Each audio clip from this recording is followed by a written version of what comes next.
On peut prévoir que des personnages connus tels que Elon Musk et d'autres personnages comme ça qui s'en vont dans la direction plutôt du nouveau monde, qui ont des projections futures, qui sont visionnaires au niveau du futur, qui travaillent sur des sociétés du futur. On peut s'attendre à ce qu'ils intègrent la religion de scientologie.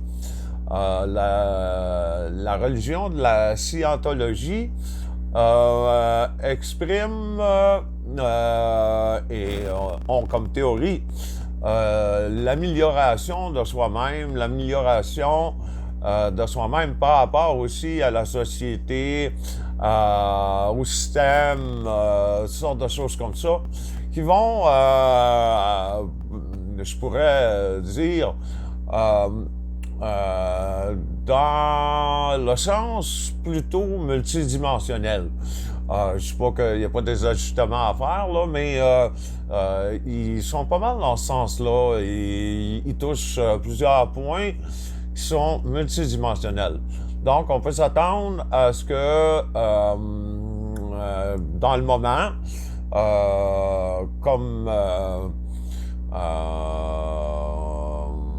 un moment de transition, que des personnages comme ça intègrent cette religion-là dans le but ensuite que ceux-ci accèdent à toute la conscience multidimensionnelle, y compris aussi la religion de la scientologie. Il semble qu'ils ont une bonne ouverture en ce sens-là. C'est je pourrais dire, une religion transitoire vers la multidimensionnalité pour ceux qui souhaitent être jusqu'à un certain point protégés. Le fait de vouloir créer le nouveau monde et créer des nouvelles sociétés du futur, et aussi dans le sens où il y aura une certaine fraternité entre les gens qui, par ailleurs, ont ces genres de